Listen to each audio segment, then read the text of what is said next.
요한복음 7장에는 계속되는 유대인들의 불신과 배척, 그리고 이제는 유대인들이 노골적으로 체포조를 보내어서 예수를 체포해서 죽이려고 하는 구체적인 진행을 하고 있는 모습을 볼 수가 있습니다. 요한복음 7장 말씀을 보면 계속적으로 반복되는 것이 그들이 예수를 잡고자 하나, 이 문장이 반복되어지고 있습니다. 예루살렘 사람 중에서 어떤 사람이 말하되 이는 그들이 죽이고자 하는 그 예수가 아니냐. 그렇지만 드러나게 말하되 그들이 아무 말도 아니하는도다. 당국자들은 이 사람을 참으로 그리스도인 줄 알았는가 라고 할 정도로 예수에 대한 소문, 안문이 있잖아요.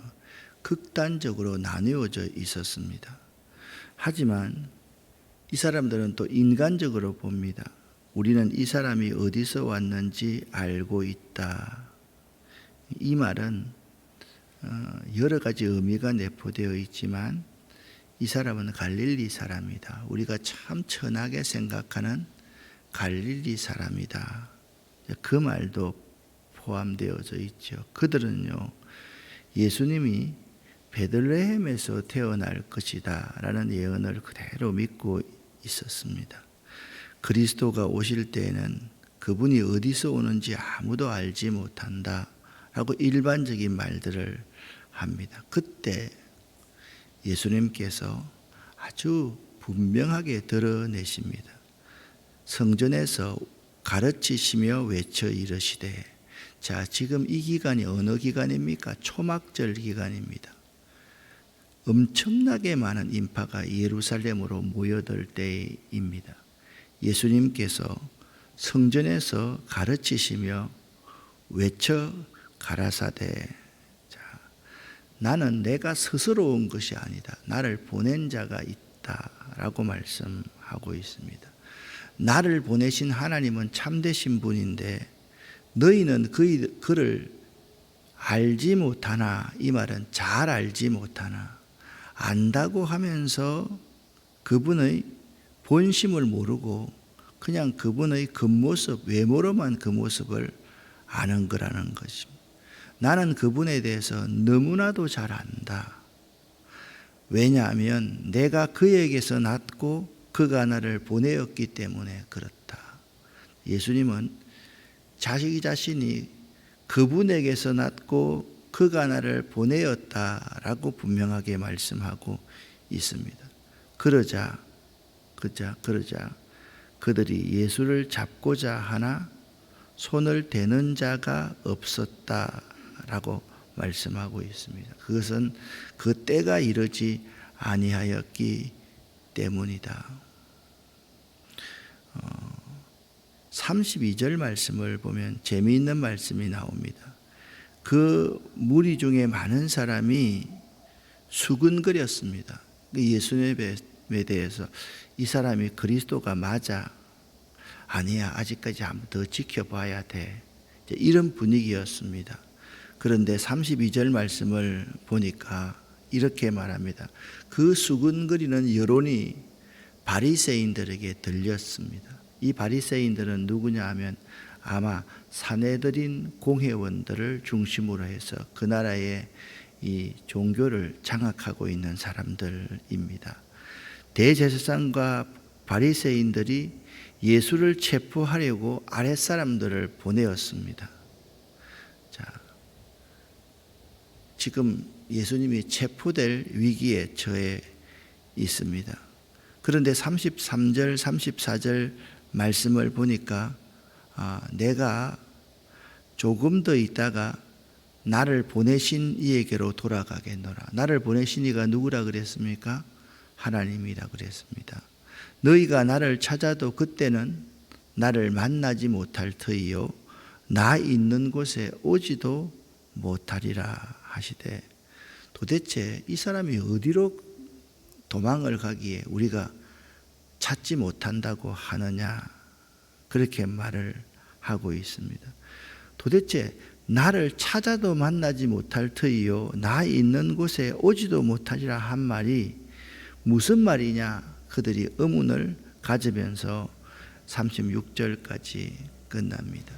이제 좀 더 명절이 무르익어 갑니다. 명절 끝날입니다. 이제 초막절 끝날입니다. 예수님께서 또 처음에는 외쳐서 자신이 아버지께로서 낳고 아버지가 자신을 보낸 사람이 자신이다 라고 그렇게 외쳤고요. 두 번째는 뭐냐면 누구든지 목마르거든 내게로 와서 마시라. 나를 믿는 자는 성경의 이름과 같이 그 배에서 생수의 강이 흘러나오리라. 그렇게 예수님께서 선포하고 있습니다. 자, 이 두 마디의 외침 선포는 매우 중요한 거죠. 왜냐하면 나는 아버지께로부터 낳고 나를 보내신 이는 아버지시다. 그렇기 때문에 내가 그 아버지를 잘 아는데 내가 십자가에서 고난받고 대속의 죽음을 죽으실 것이요 나는 아버지의 품으로 다시 갈 것인데 너희가 나를 찾지도 못하고 내 있는 것에 오지도 못할 것이다. 그렇게 말씀하시고 나서 누구든지 목마르거든 내게로 와서 마시라. 나를 믿는 자는 성경의 이름과 같이 그 배에서 생수의 강이 흘러나오리라. 자, 예수님께서는 이렇게 말씀하시는 것입니다.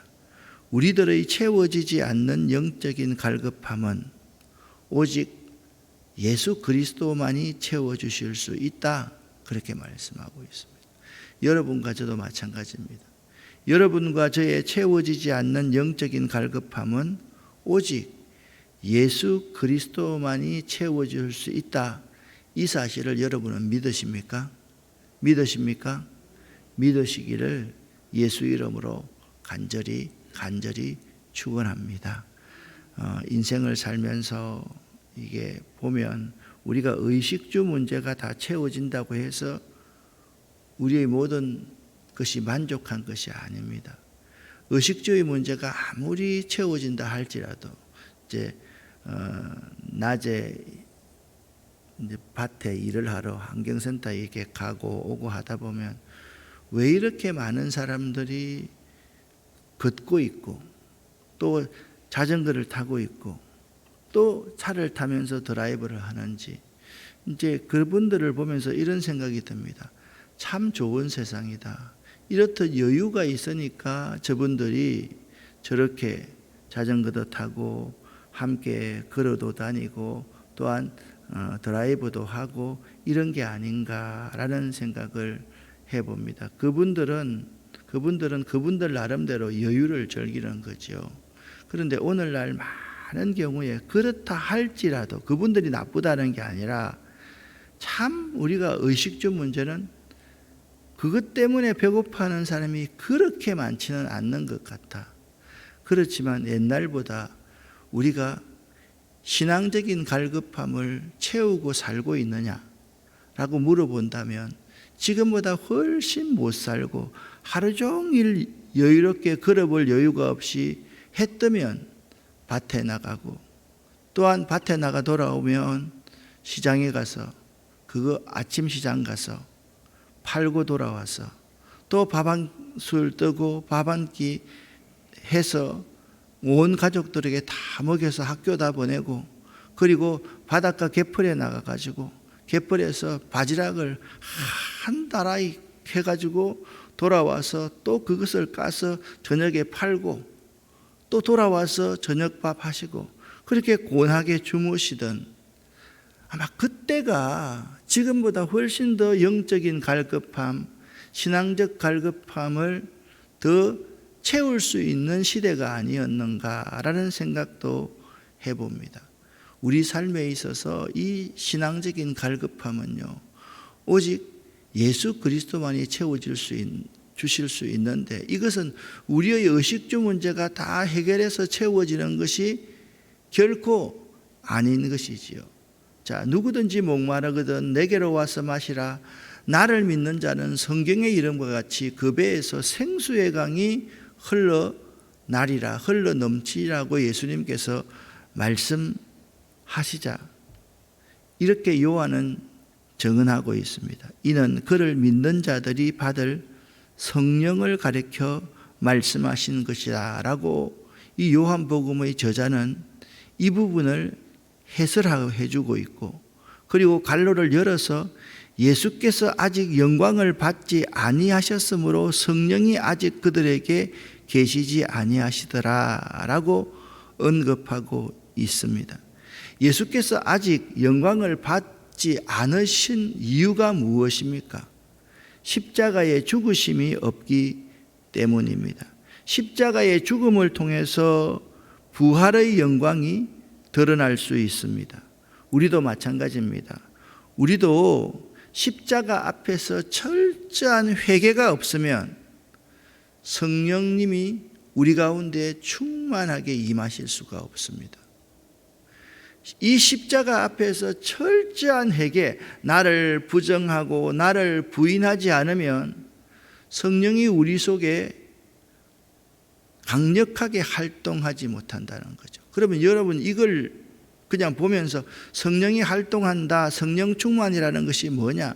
성령 충만이라는 의미는 양적인 의미가 아닙니다.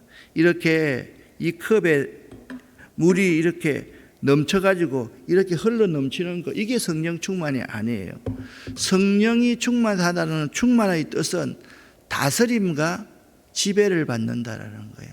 철저하게 성령의 다스림과 지배를 받으려고 하면 십자가 앞에서 회개, 눈물의 예통이 없으면 성령 충만을 받을 수가 없다라는 것입니다. 자, 이 말을 누구든지 목마르거든 내게로 와서 마시라. 어떤 사람은 이 사람이 참 선지자라 그렇게 이야기합니다. 어떤 사람은 이 사람이 그리스도다. 또 어떤 사람은 그리스도가 어찌 갈릴리에 나겠는가. 세 가지 부류가 있습니다. 이 사람은 선지자야. 이 사람은 메시아야. 아니야. 그 사람은 메시아가 아니야. 저 천한 곳 갈릴리에서 어떻게 예수가 태어난단 말이냐. 근데 여러분 묻습니다. 예수님께서 갈릴리 사람이다 그랬는데 갈릴리에서 태어났습니까? 아니지 않습니까? 예수님이 베들레헴에서 태어났죠. 헤롯이 같은 또래의 아이들 다 죽이려고 하니까 성령의 지시하심을 받아 애굽으로 도망가 있다가 돌아와서는 예수님을 그냥 갈릴리에서 키웠기 때문에 갈릴리 사람이다라고 할 뿐이지 실제로 예수님은 어디서 태어났습니까? 베들레헴에서 태어나신 것이 맞습니다. 그런데 이들은 그냥 예수님을 갈릴리 사람이라고 잘못 이해하고 있었던 것이죠. 42절 말씀에 이렇게 말합니다. 그리스도는 다윗의 후손으로 다윗이 살던 베들레헴에서 나오리라고 성경에 예언되어 있지 않느냐. 맞습니다.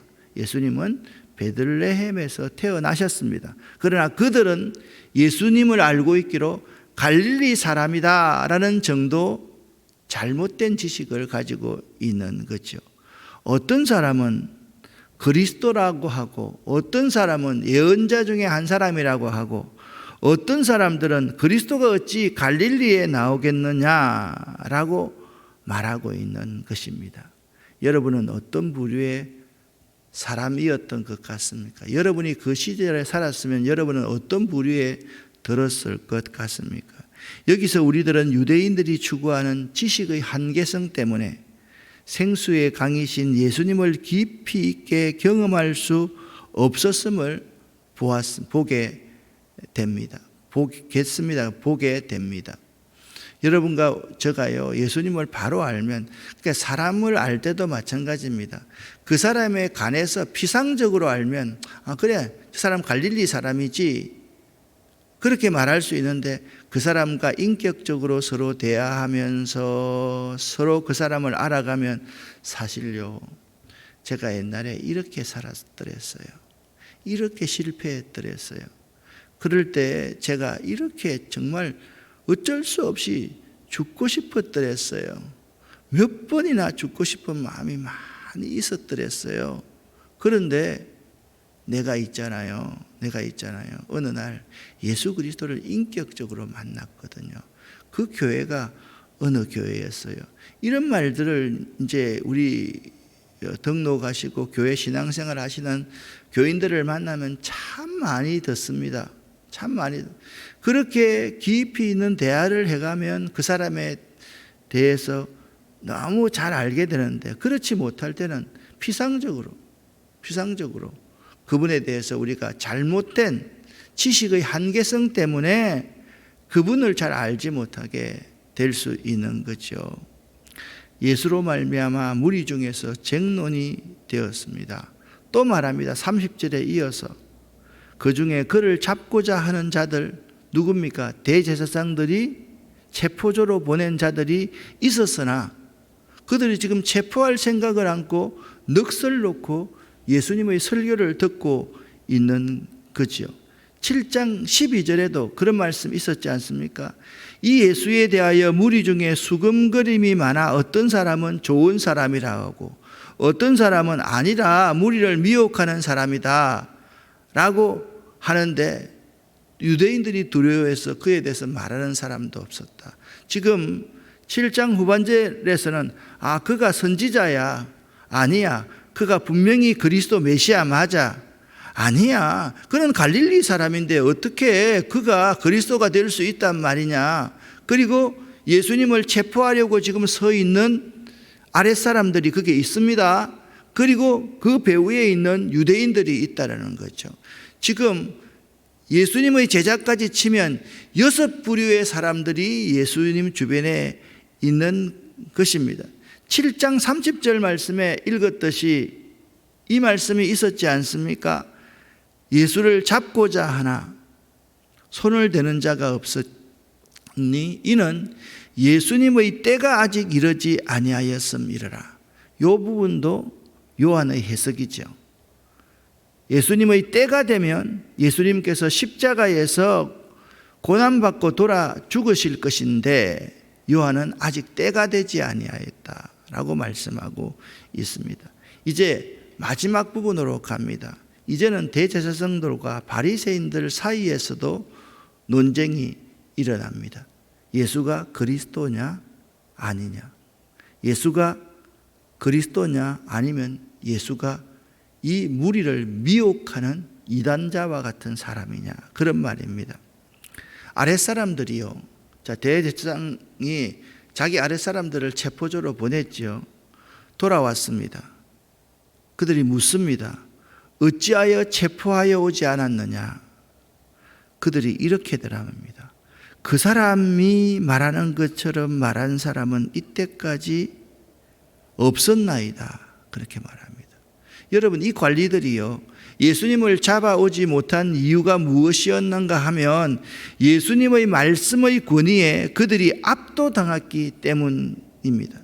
그런데 이 대답을 듣고 종교 지도자들의 반응은 어떠했는지 다음 구절에 나옵니다. 예수님을 잡으러 갔던 그 아랫사람들이 자신들의 공적인 업무를 잊을 정도로 예수님의 말씀에 깊은 인상을 받고 예수님의 신적 권위에 압도되었던 것입니다. 그 사람이 말하는 것처럼 말한 사람은 이때까지 없었나이다. 제가요, 난생 처음 저희들이 이런 경험을 했습니다. 그분 앞에 가니까요, 체포할 수가 없는 거예요. 그분의 말씀을 들으면서 그냥 아멘만 나오는 거예요. 그런데 어떻게 그분을 체포합니까? 라는 말입니다. 바리새인들이 화가 났습니다. 너희도 미혹되었느냐? 당국자들이나 바리새인 중에 그를 믿는 자가 있더냐? 이렇게 말합니다. 율법을 알지 못하는 이 무리, 율법을 알지 못하기 때문에 예수를 믿는 이 무리는 저주를 받은 자로다 라고 말을 하고 있습니다. 참 무서운 말이죠. 그런데 참 우스운 말이죠. 율법을 알지 못하는 이 군중들이 예수를 믿는다. 그 군중들은 예수와 함께 저주받은 사람들이다. 그렇게 말합니다. 여러분, 우리가 알아야 될 게 한 가지 있습니다. 인간은 인간을 축복하는 존재로 만들어졌지, 인간은 인간을 저주하는 존재로 만들어지지 않았습니다. 어제 말씀 여러분 기억나십니까? 율법을 지키고 행하여야 할 자들이 율법을 그들 스스로가 율법 위에서 다른 사람을 정죄하고 율법의 지배자가 되어 있는 거죠. 그게 문제인 거예요. 지금 이들은 지금 율법을 지키고 다스려야 된다, 행해야 된다는 생각을 하지 않고 자기가 하나님 위에 있는 거예요. 모세 위에 있는 거예요. 그들은 저주받은 사람이다. 이 말을 어떻게 합니까, 여러분? 그런데 이때 짠 나타나는 한 사람이 있습니다. 이전에 한밤중에 예수님을 찾아왔던 니고데모가 그들에게 이렇게 말합니다. 우리 율법은 한쪽 사람의 말을 듣고 그 행한 것을 알기 전에 심판하느냐? 그렇지 않지 않느냐? 율법은 한 사람 말을 듣고 가서 두 사람이 같이 확정하고 우리 모두가 그 사람에 대해서 충분히 토론하고 신문해보고 죄를 확정하는 것이지, 우리처럼 이렇게 딱 정해놓고 표적으로 죽이려는 경우는 없지 않느냐라고 니고데모가 말했습니다. 여러분, 우리는 여기서 하나님의 역사를 보게 됩니다. 하나님의 역사는요, 타락해서 썩어 비틀어진 무리 가운데서도 의로운 그 한 사람을 통해서 일어난다라는 거예요. 그냥 썩어가지고요, 아무 생명이 살지 못할 것 같은데 그 썩어 비틀어져 있는 그곳에도요, 생명의 씨앗 그루터기가 있더라는 거예요. 저는 이 사실이 참 너무 놀랐습니다. 여러분과 제가 바로 그 의로운 한 사람이 될 수 있다라고 한다면 하나님께서 얼마나 기뻐하실까, 이 새벽에 생각해 봅니다. 많은 사람들이 그 무리들 속에 있어서 선지자야, 그리스도 맞아, 아니 그리스도가 어떻게 갈릴리에서 나올 수 있단 말이냐, 그 성경의 율법에 어긋나지 않느냐, 체포하러, 저 예수 체포해서 죽여야 되는데, 그렇게 생각하는 사람들이 이 세상에 많이 있습니다. 사람들은요, 무리들이 모이기만 하면 있잖아요, 자꾸 모인 사람들이 부정적인 이야기들을 하게 되고 다른 사람을 정죄하게 된다라는 거예요. 근데 그 중에 한 사람의 의로운 사람, 이 니고데모 같은 사람이 있어야지 그 공동체가 살아날 수 있다라는 거죠. 그들이 대답합니다. 너도 갈릴리에서 왔느냐? 니고데모 보고, 니도 갈릴리 편이냐? 참 이거는요 진짜 나빠요. 아니 갈릴리 사람들이 자기가 못 살고 싶어서 그렇게 삽니까? 어쩔 수 없어서 살죠. 잘 사는 사람들이, 권력에 있는 사람들이, 국민들은 개 돼지다, 이렇게 생각을 하는 진짜 어리석은 사람들이 있다고 한다면 국민들이 왜 개 돼지입니까? 국민들에게 그냥 먹을 것만 주고 돈만 주면 국민들은 시간 지나면 다 잊는다, 그런 말 아닙니까? 그렇지 않습니다. 우리가 다 기억하고 다 알고 있습니다. 그리고 표로 심판하는 것입니다.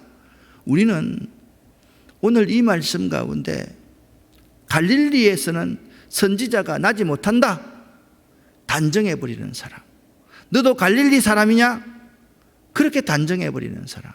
그런데요, 53절과 54절을 8장 1절을 보십시오. 각각 다 집으로 돌아가고 예수는 감람산으로 가시니라, 그렇게 말합니다. 사람이요 편견에 사로잡혀 있으면 바른 판단과 바른 행동을 할 수 없습니다. 그 잘못된 편견 가운데 반드시 잘못된 지식이 있습니다. 예수는 갈릴리에서 살았을 뿐만 아니라 베들레헴에서 태어났습니다. 그들은 그 지식을 알지 못하기 때문에 잘못된 편견을 가지고 있다라는 거예요. 여러분, 갈릴리에서 왜 메시아가 태어나지 못합니까? 성경 때문에만 그렇습니까? 이건 성경 이야기를 하는 게 아니에요. 그들의 편견의 이야기를 하고 있는 것입니다. 오늘 말씀의 결론입니다.